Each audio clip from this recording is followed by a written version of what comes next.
change. Not other than Buster Michael Dugan. It's an honor to be here. Thank you so much, buddy. Welcome, Mr. Michael on Book 101 Review. And can you please introduce more about yourself that I miss? Oh, yes. I guess let's start with today. I'm a corporate sales trainer for a very large corporation. So I've been teaching people for the last 20 years across the United States of America. And way before that, like as a young man, I grew up in Alaska. And Mm-hmm. I barely graduated from high school. And my mother cried and said, "My first child, you better graduate." And I did, but barely. And then my father my mother and father were going through a divorce, and Mm-hmm. my poor dad was putting himself back together, and he started introducing me to people that he had been introduced to back then.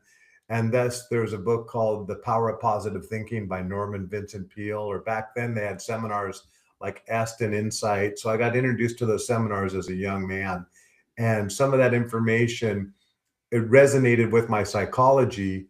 And so I started proving out principles and understanding the psychology. Like, you don't want to read the book, you want to put it in your life and see if it works or not. So I call that do the book. And one of the first simple principles that I learned was the saying, always go the extra mile. Mile. Always go the extra mile. And as Mm-hmm. like an 18-year-old man, I tried it. I went to work early and I noticed that the boss noticed me. I stayed late and the boss noticed me. I stayed engaged all day long and the boss noticed me. And it allowed me to understand contrast, the people compare by nature. And it also allowed me to understand the value, the intrinsic nature of being a valuable human being.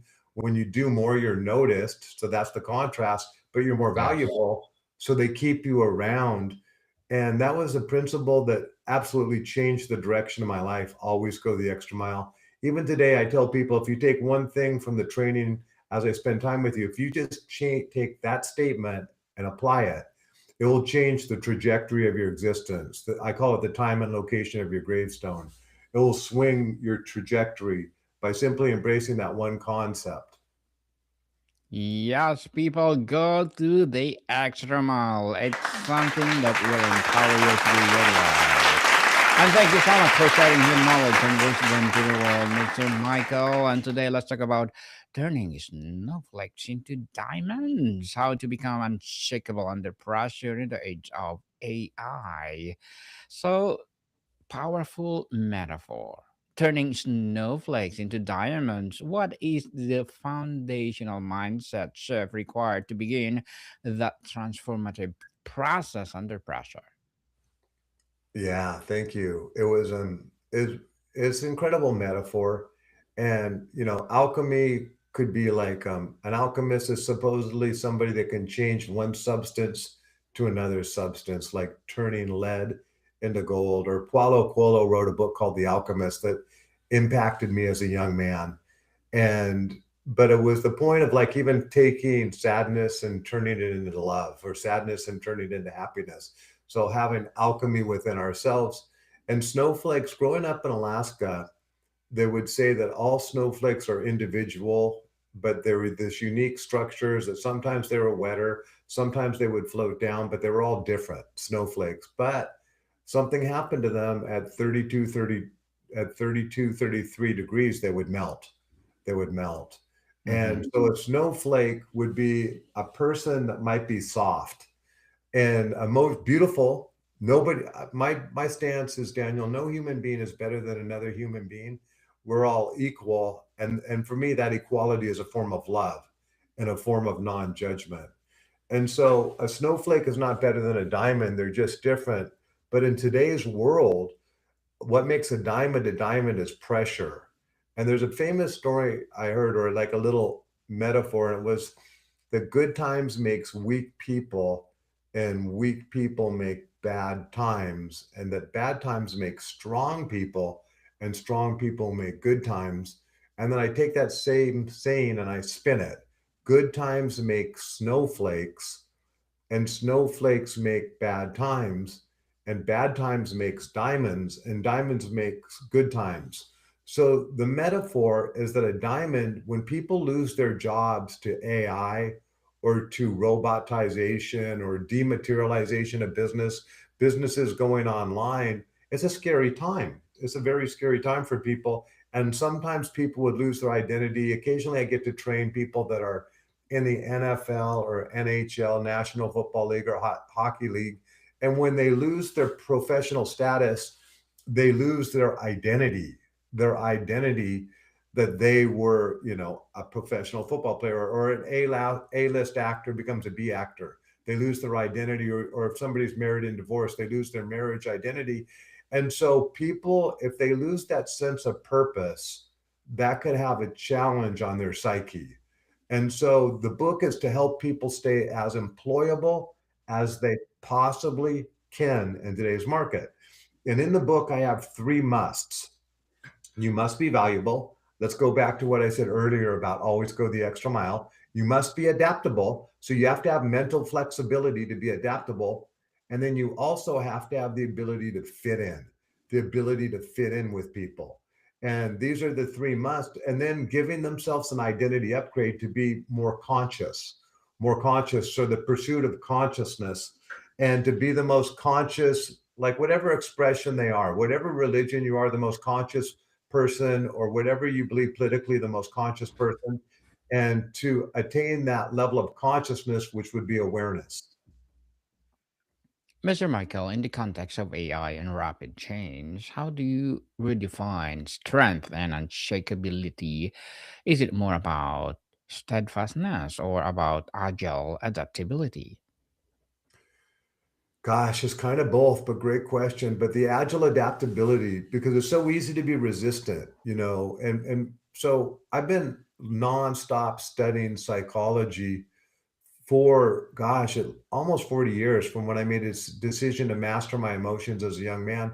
But I'm not classically trained. So, the disclaimer, I'm a guy that's been learning their whole life, but always seek professional help. But with that being said, we know our own gifts. And I believe that I'm gifted at selling people on themselves and having belief in themselves. And I think that was a gift that was bestowed upon me that I don't take lightly. And adaptability is a survival skill, but the ego wants to protect itself. If I could ask people, what's your ego or your brain's primary purpose? And maybe 5% of them will say to protect your survival. And that tells me the other 95% were either scared to answer or they didn't know what their ego's primary job was. And its primary job is to protect us, to keep us alive. And the ego does not like the unknown. The ego likes certainty. That's why we drive the same way to work, is because we want certainty. That's why we go to our same restaurant, because that restaurant brings us certainty. That's why we eat the same food at the restaurant, because it brings us certainty. And certainty equals safety, and safety equals the known. So the ego wants safety because its job is to protect you. So the ego prefers certainty over uncertainty. Now, there's a very common saying, and that is awareness is the first key to change. And if you're not aware of something, you can't change it. Well, when we're having people losing their jobs to AI, when every company wants their own AI, when every country wants their own AI, when they're building robots and they're putting AI in robots, and the robots are developing dexterity. So you can find robots in factories and Amazon and places like this. It can be a scary time because this is a lot of unknown for human beings. And this is where I believe that we want to be adaptable and tough, both of them. But I put the adaptability and understanding that your ego does not want to change. Your ego prefers safety, but now is the time to be courageous. And I watched a movie the other day, yesterday or a couple days ago with my child, and it was about the famous parable of David and King David. Mhm. And I love the cartoon with my kid, love the cartoon.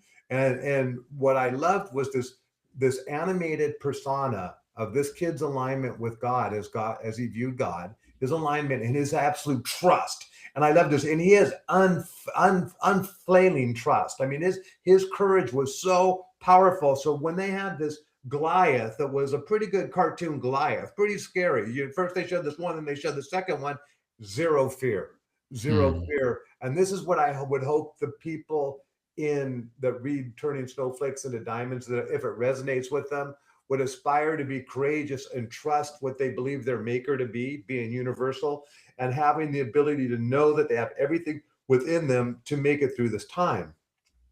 At one point in the book, I lovingly say, AI has been demonized. It's been made in so many movies, whether it's Terminator or, you know, they can demonize AI, and AI, there's going to be good AI and bad AI. Everything's a spectrum, I believe. You got positive and negative. People are going to use it both ways.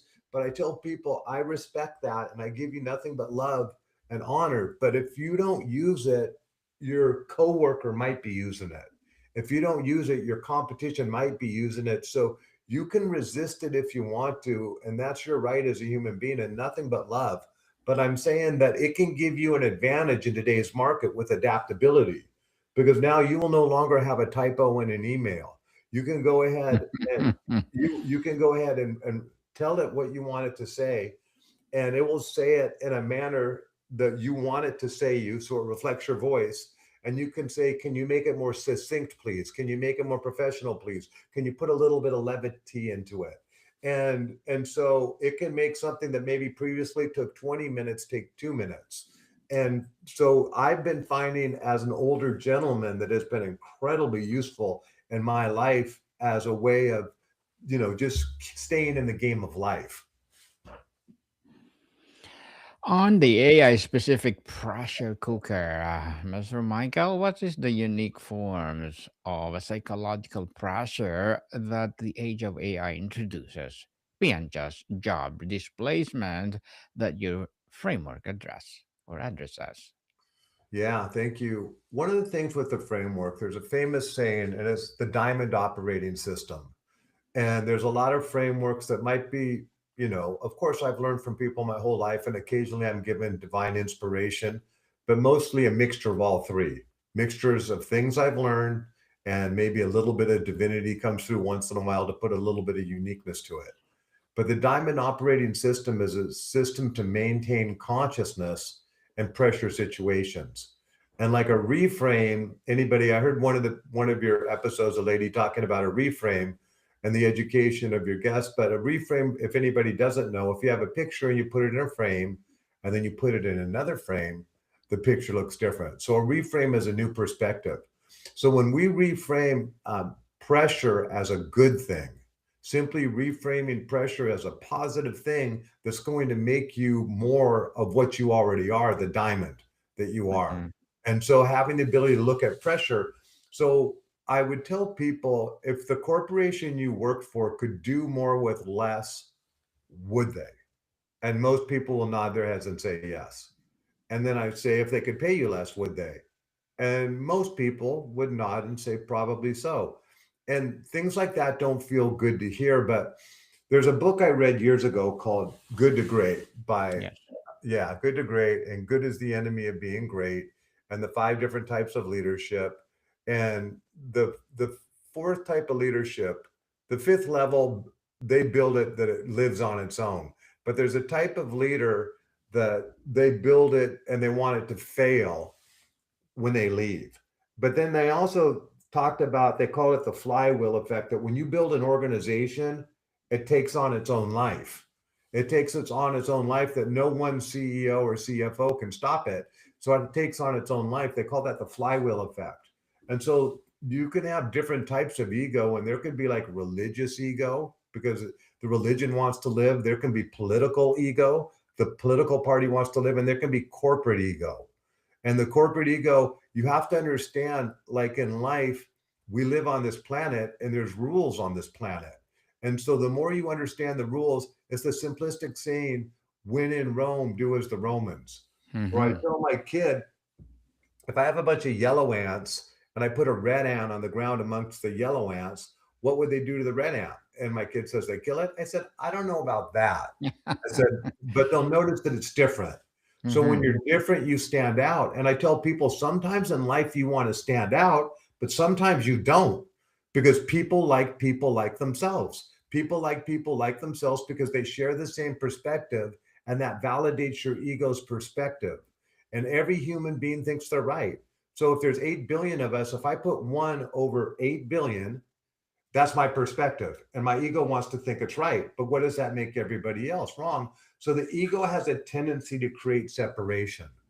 And so for me, it's having the ability to understand that these corporations, they're going to use AI because it's going to make them more powerful. And they're going to use robots because robots are going to save them from health benefits and vacation and lawsuits. And so this is coming at this moment. Anything can happen at any time. But I'm saying that now is a time to be a strong human being. They talk about how, like, the origin story of turning snowflakes into diamonds is my child was a Gen Z child, and that was the first generation to grow up completely on technology. And so they think differently because there's an infinite amount of information. So whenever there's an infinite is a metaphor, but let's just call it an infinite amount of information for everybody for free. Whenever something's free, it loses its value. And so these kids have all the information they could ever want at their fingertips, anyone that has a smartphone, but what they might lack is the life experience and the wisdom.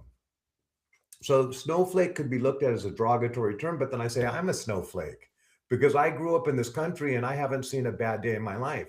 And sometimes people say turning snowflakes into diamonds. I say, well, what's going to make a diamond a diamond? I said, well, God will make the diamond the diamond. The diamond will show up. The diamond, these people are going to step up. They're going to step up. Jesus, whatever you want to say, is going to make the diamond the diamond. But then I throw the word but. Some people are going to decide, I want to be a diamond. I want to be part of the solution and not part of the problem. And that's where I come in. At nobody is better than me. If that's true, nobody is worse than me. That's love. That's love. Mhm. My job is to love. That's my job is to love. I side on the side of love, and love is that creative energy. Love creates. Love is the universal solvent. It solves, it dissolves hate. Love is the light, bringing the light into all situations. Love. And so I look at it, some people have different levels of consciousness. And if you're more conscious than me, it doesn't make you better than me. I'll learn from you. If you're less conscious than me, it doesn't make me better than you. Maybe you want to learn from me if you resonate. But I know after doing what I've done for so long that I seem to have a gift of helping people believe in themselves more than they already believe. And I don't take that gift lightly. I want to be love on the planet, and I want to be joy on the planet, and I want to give and honor, honor the species that we are and honor love. And so anything I can do to help people, that's my job, is just to serve. Yes, and Mr. Michael, I want to be a diamond.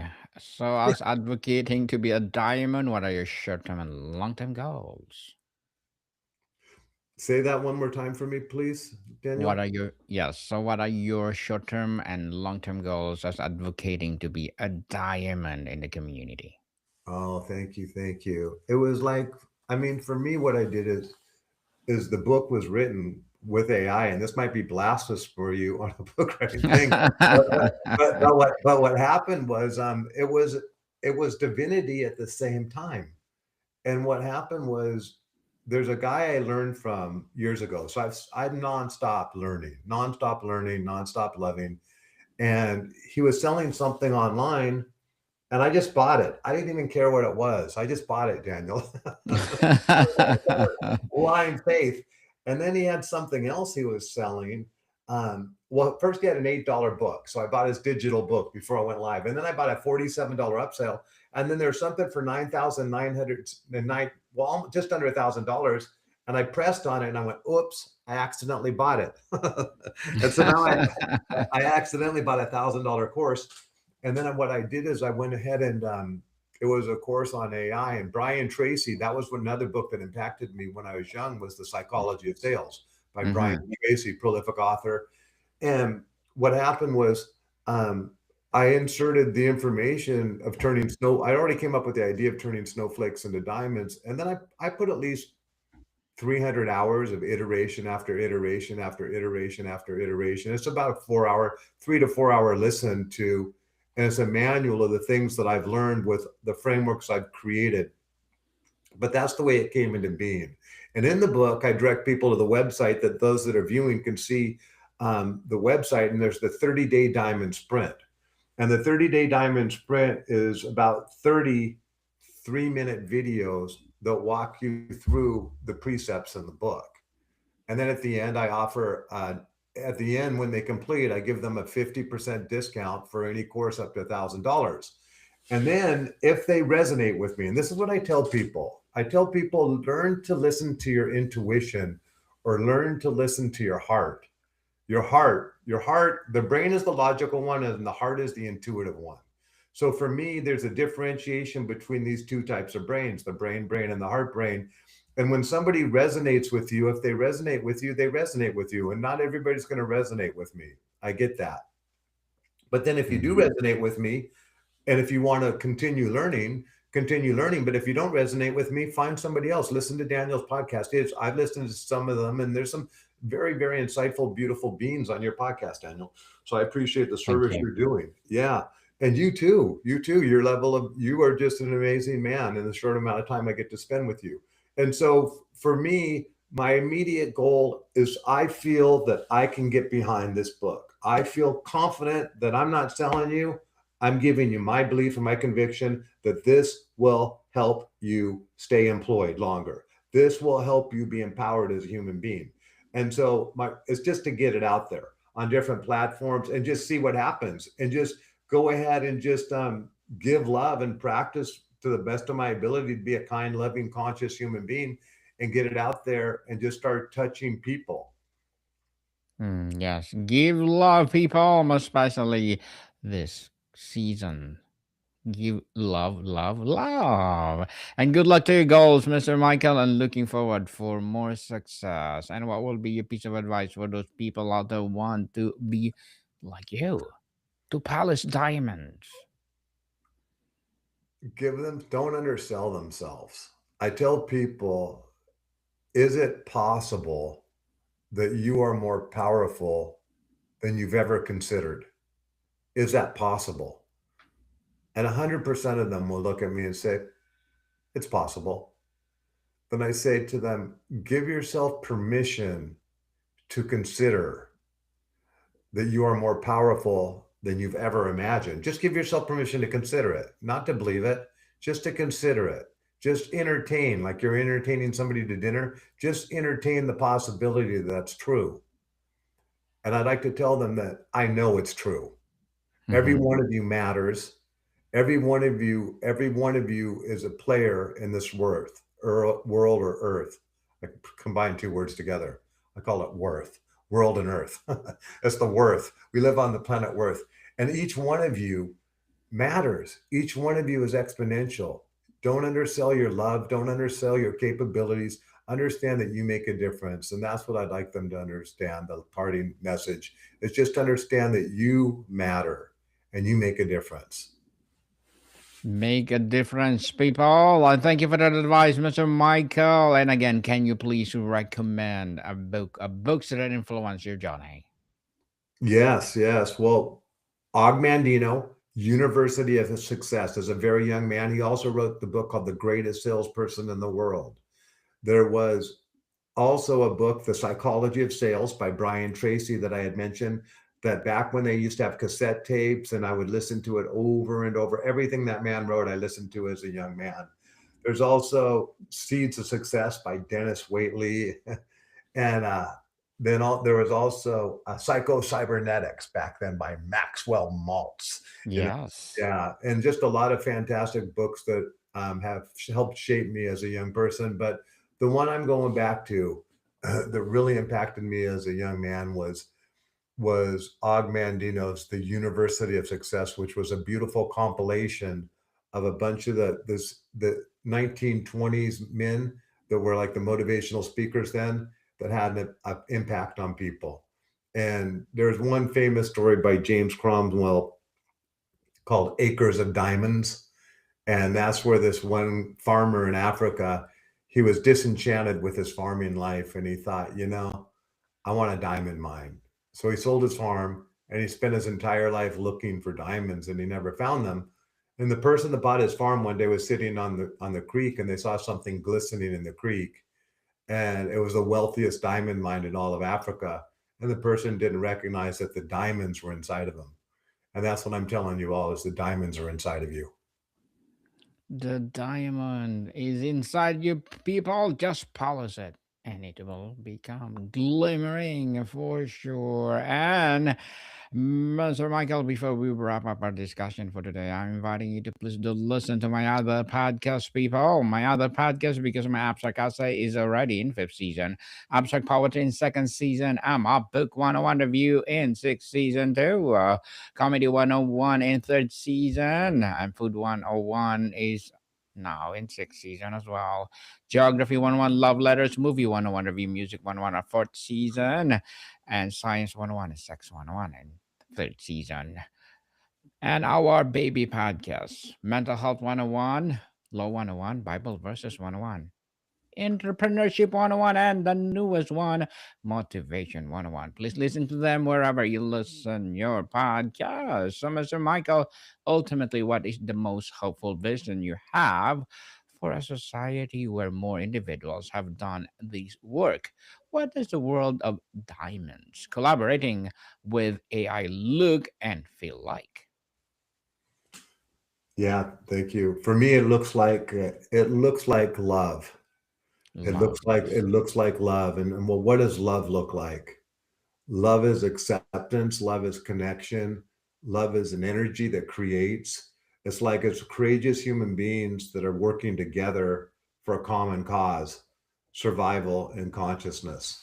And that's what it looks like for people that utilize this AI to help us undo some of the things that have been done, help us find more sustainable ways of living, more intelligent ways of farming, ways to help end world hunger, ways to help be loving and kind using the environment. So that's what it looks like. It looks like a place that's more connected and less separated, with not as much resistance and more acceptance, less polarization, and more, I don't want to use the word, but unionization. In other words, we're united as a planet instead of so divided as a planet. Yes, definitely. Paul is like a diamond. And thank you so much for sharing your knowledge and wisdom to the world, Mr. Michael. Again, thank you, thank you, thank you. And so can you please invite our listeners to support your advocacy, your business, or whatever projects that you're doing right now?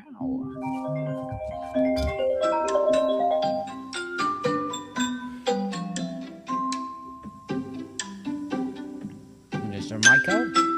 Can you please invite our listeners to support all your advocacy? Yes, I can. Thank you.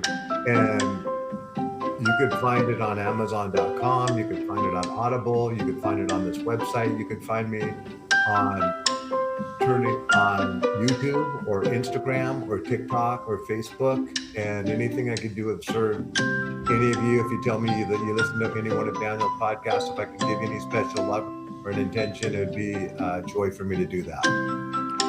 Yes, people, let's support Master Michael Dugan, because if you support him, for sure, more and more polished snowflakes into diamonds will rise. So, Mr. Michael, thank you so much for your time. You're welcome. It's been an honor, Daniel. You are a very fun human being. Thank you too. Modica people, see you soon.